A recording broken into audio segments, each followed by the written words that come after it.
Hello, welcome back to our Ancient and Medieval World History Lectures. Today we're going to look at the rise of the Mongol Empire and the career of one of the most famous conquerors in world history, the Mongol chieftain known as Temujin or Chinggis Khan. In our last lectures we talked about Chinese imperialism. Under the Han and Tang dynasties, the rulers of imperial China achieved great success and prosperity. Eventually, each of these dynasties fell in turn in a series of civil wars as the dynasties weakened, but ultimately they gave way to unifying forces that tried to bring China back together again under one imperial government. In the long run in Chinese history, we see this pattern repeating itself time after time. You have a centralizing dynasty. They build up infrastructure. They increase trade. Typically, they look towards the west, towards the Silk Roads across Asia, to India, Central Asia, and Persia, as sources for Chinese wealth and prosperity.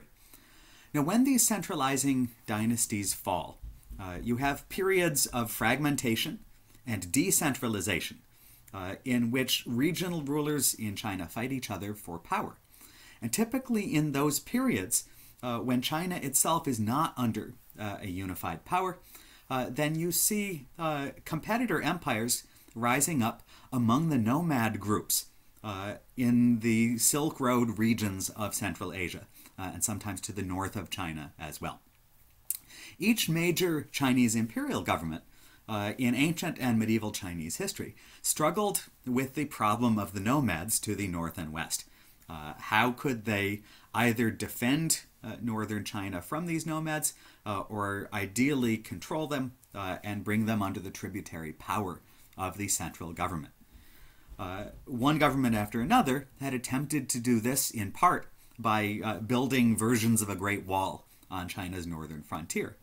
But ultimately, none of the wall-building projects had managed to keep the nomadic groups in check. There were always points where they could outmaneuver fixed defenses and raid into northern China.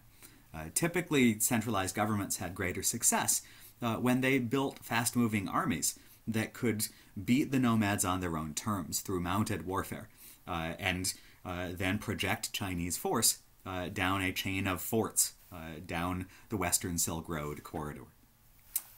Now, the period we're going to look at in the High Middle Ages sees another Chinese government trying to deal with nomadic threats from the north, but ultimately failing to keep up the military power that was needed to keep the nomads at bay. And in the early 1200s, there's a period in which many different nomad tribes to China's north and west coalesce together in a massive tribal coalition under the leadership of one Mongol chief. So what are the factors that lead to the rise of that Mongol nomadic empire and the rise of Chinggis Khan? To understand this, we need to start with China in the 900s. The Tang dynasty had fallen. You have about a half century of civil war between regional warlords in different parts of China. In the later Tang dynasty, in particular, the government had encouraged this sort of anti-foreigner backlash that cracked down on the Buddhism that had become popular in China during the early Middle Ages. They had tried to restrict the rights of ethnic minorities, and this pattern of thinking continued among many of the conservative landowning families in China after the Tang dynasty fell. In the year 960, a new Chinese government arose, managed to defeat its rivals, and centralize the country again.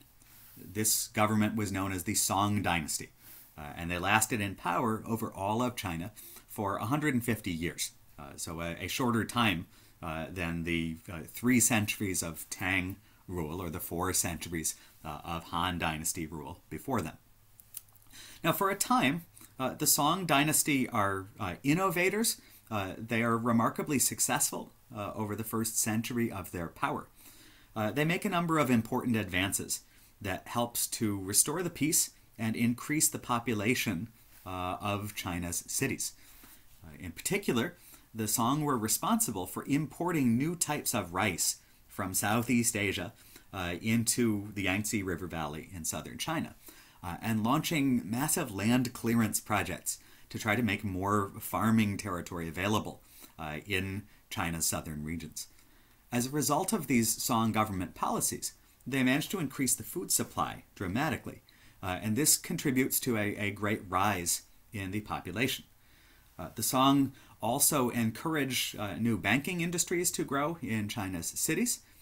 They issue new types of money, and they begin an economic system that includes more advanced concepts of credit and of paper money that can stand in for actual precious metal.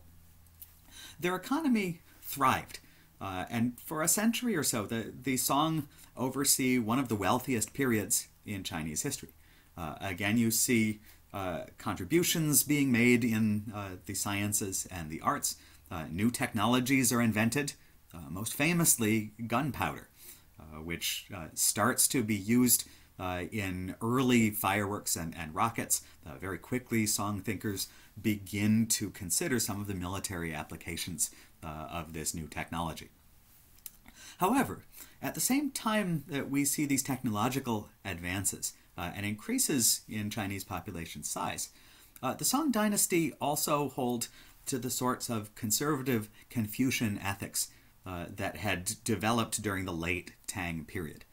And in particular, we see the Song dynasty continuing a sort of discrimination against foreigners that had begun in the last Tang royal reigns. The Song dynasties try to deny civil service and government positions to people who are not ethnically Chinese. They promote a system in which regular members of the ethnic Chinese population would have roads to advancement through the education system. Members of the gentry, the small landowning middle class of medieval China, would be educated in a curriculum that focuses on Confucian philosophy and on its conservative virtue ethics. The idea of obedience by the lower classes to the upper, by women to men, by the social elites to the imperial family. The road to government service in Song China, which provides the best paying jobs in Song Chinese cities, is entirely tied to this educational curriculum.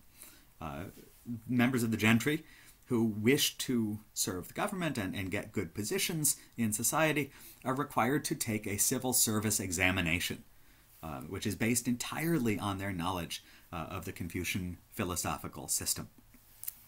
Now, while they promote education, this is education of a very rigid sort. And in particular, the avenues into that education are restricted to people who are ethnically Chinese. So Turkish, Persian, and Korean settler groups who had come into China in large numbers during the earlier Tang dynasty now find themselves pushed to the sidelines of Chinese society. A major feature that we see in the Song period is not only the continuing backlash against foreigners, continuing restrictions against Buddhist monasteries, but also new restrictions on the roles of women. In particular, during the Song period, there is a tremendous amount of encouragement of a new social practice known as foot binding, in which infant girls have the bones in their feet broken so that their feet can be curved and permanently warped into a claw-like shape that is pressed into tiny wooden shoes. They would therefore be permanently disabled and required to wear these tiny shoes that both fit a Song masculine ideal of female beauty, but literally confined women in the home, made it literally painful for them to walk, and forced them into domestic tasks that kept them from playing major roles outdoors and in the open city economy. Now, during this period, the Song army fails to do a good job of defending China's northern and northwestern frontiers from the nomadic tribes in those areas.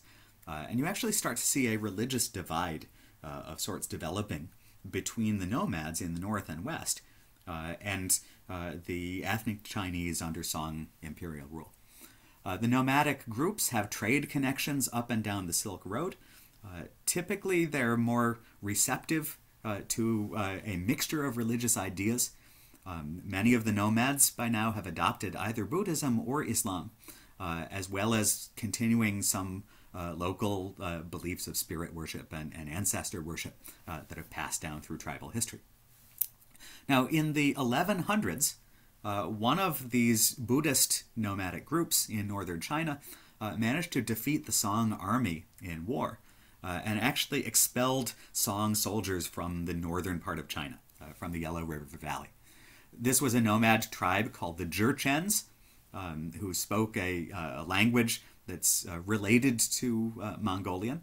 The Jurchens move into northern China and drive out some Song military garrisons, and they actually try to establish a kingdom of their own in northern China, in which foreigners, non-Chinese residents, and Buddhists will have the protection of the Jurchen kings. So after 1127, China is divided into two halves, with a northern kingdom in the Yellow River Valley ruled by the Jurchen, who actually take a Chinese dynasty name. They call themselves the Jin dynasty. In southern China, the Song hang on to control, especially in the Yangtze River Valley and in the southern portions of the Grand Canal region. And they continue their more restrictive policies. Now, the Jurchen are one of dozens of nomadic tribes that have traditionally warred with each other for hunting grounds, for control of key trading posts, and for feuds that go back to ideas of family honor among the nomadic groups. There are many different nomad tribes in northern China and in Central Asia, and the competition among them continues while the Jin or the Jurchens try to settle down in some of China's northern cities and rule a traditional Chinese sphere while bringing their ideas of nomadic leadership to government. Now, among the nomadic tribes, one of the large groups was known as the Mongols. The Mongols are divided into many different tribes and clans that speak a Mongolian language. They also trade and often intermarry with tribes that speak Turkish languages that extend all the way from Western China into the Middle East, into parts of what's now Iran and Turkey. Now, among the Mongol tribes, there had been age-old competition. The tribes have traditions of blood feud to avenge old insults to one another's honors. They remember and pursue for generations. They measure wealth in the herds of animals and in the slaves that they collect and cultivate and trade with one another. They also attempt to tax merchants who are traveling up and down the Silk Road. And in the period of Song weakness, starting in the 1100s, when the Song army really can't patrol in the north and the west, Mongol tribes have more and more opportunities to gain wealth by trying to control pieces of the Silk Road trade route. Now, in the later 1100s, a particular leader comes to power within one of the Mongol tribes and then manages to gradually stitch together all of the tribes into a grand coalition. This is the leader known first as Temujin, later on as Chinggis Khan. Chinggis Khan's life story is more complex than he's given credit for. He's often viewed in popular culture as the ultimate conquering barbarian type, sort of a stock nightmare figure, riding around on a horse covered with furs, drinking and killing and burning and pillaging. And in fact, he's a more sophisticated leader than that sort of popular image gives him credit for.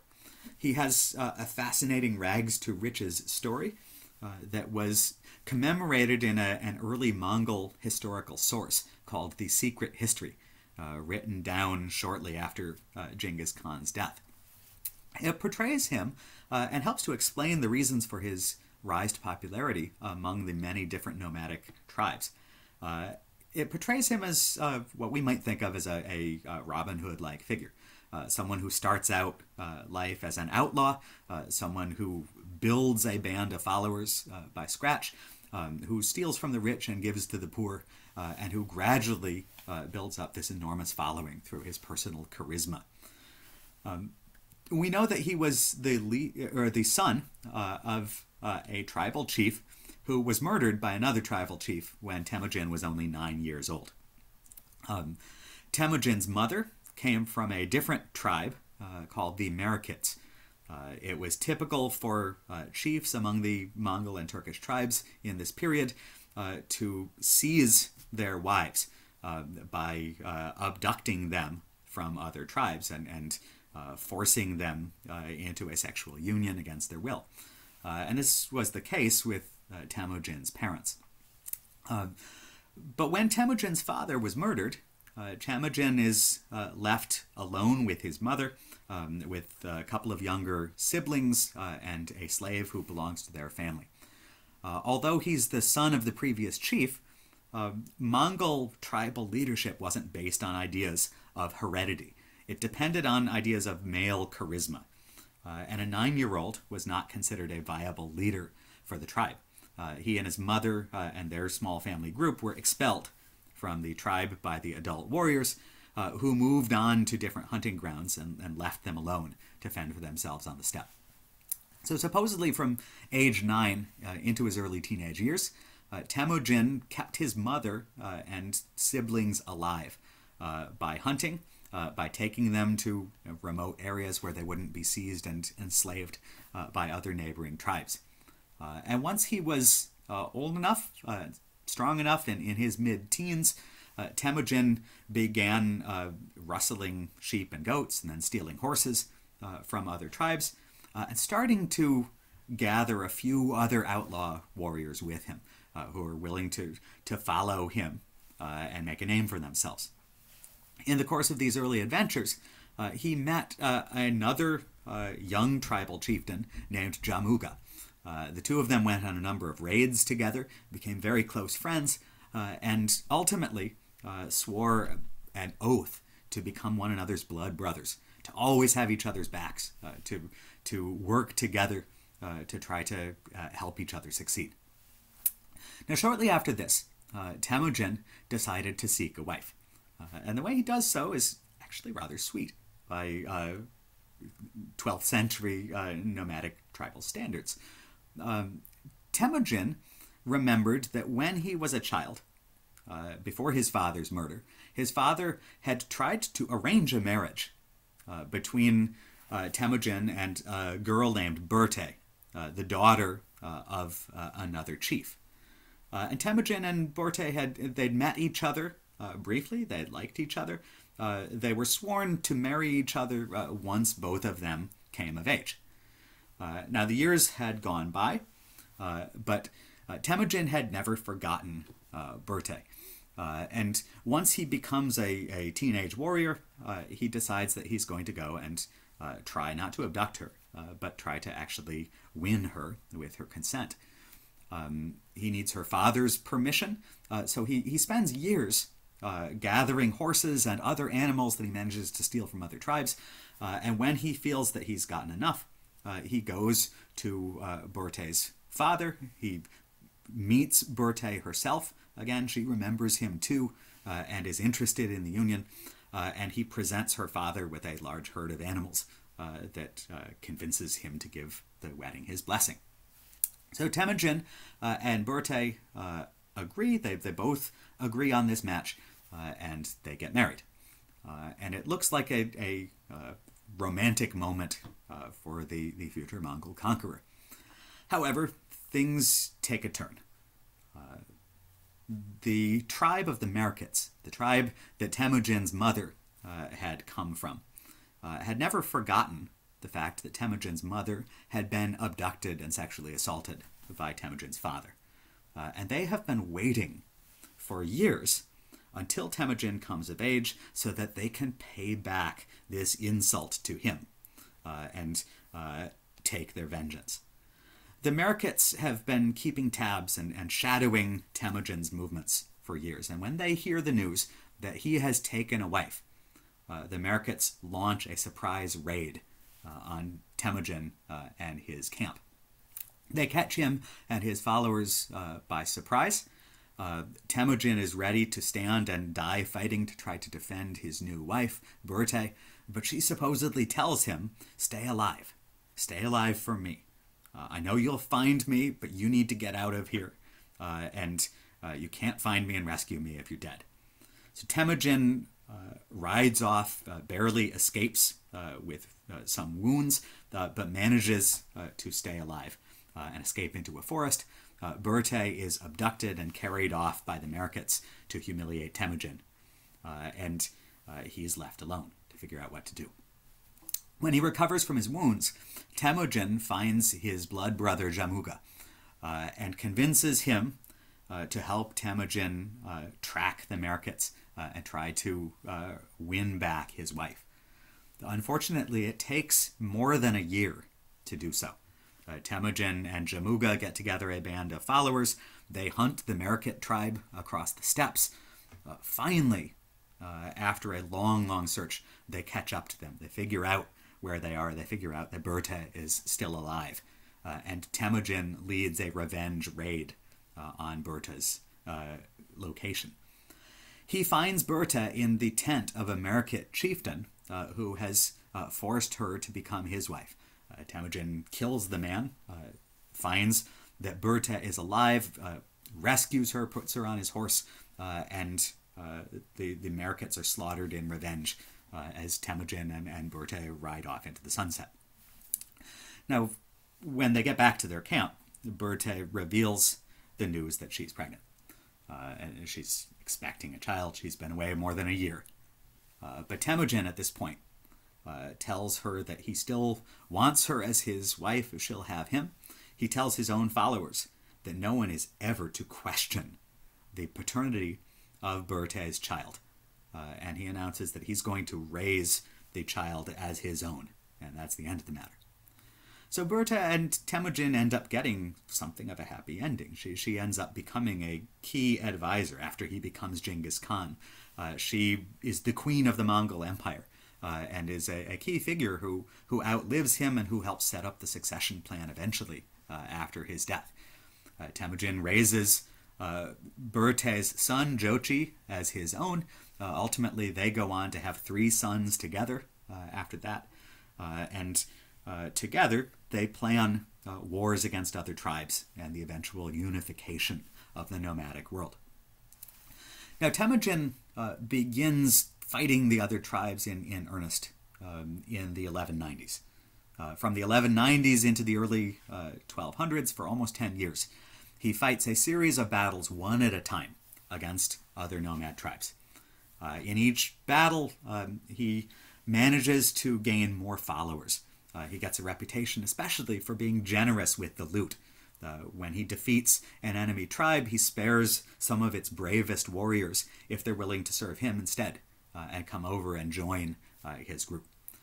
He's alienated eventually from his blood brother Jamuga, who grows jealous as Temujin grows richer and more successful than him and starts to attract Jamuga's own warriors to come over and serve Temujin instead. Eventually, Jamuga tries to organize the tribes against him, but Temujin outfights him, captures his former friend in 1206, and executes him for daring to stand in the way of his plans. Now, finally, in 1206, after his last great battles against the other nomads, Temujin convinces all of the tribes to make peace with one another and to come together to work together under his leadership as a sort of supreme ruler of all the nomads. He claims that the sky god Tengri, worshipped by many Mongol nomads, has given him a special mission of ruling the entire world. And he claims that the nomads' hour has come. It's time for them to create an empire that will make China and all of the other surrounding countries bow before it. Now, the leader of a Mongol tribe is known as the Khan. It basically translates to king in Mongolian. In 1206, at this meeting of all of the tribes, Temujin is proclaimed by the warriors of all of the Mongols and Turks as the great Khan, the Khan, or Khan of Khans. And he takes this new name, Chinggis, which supposedly comes from how the Mongols imagine the sound of a sword being forged in a fire. Now, Chinggis Khan organizes the tribes into a coherent military structure. He gives them an organization system. He divides them into what we would call divisions and brigades on a decimal basis. He appoints hundreds of military leaders based on his personal sense of their talent and their leadership and organizational ability. And by the second decade of the 1200s, he has a nomadic army that he is able to take to invade northern China. His first great opponent when he builds an empire is the Jin dynasty, the Jurchen nomads who are ruling the northern part of China. Genghis Khan manages to outfight them and outmaneuver them. His armies are faster moving. He uses strategic principles based on attack from many different directions at once to bewilder the enemy. And his warriors are especially skilled in horse archery and are able to keep up volumes of fire with dozens or possibly hundreds of arrow shots every few minutes in order to demoralize and scatter his enemies. By the year 1215, he's captured the capital of Jin China, a city which later on in Chinese history will become the city of Beijing, the capital of China to the modern day. Once he's captured northern China, though, Genghis Khan turns to the west.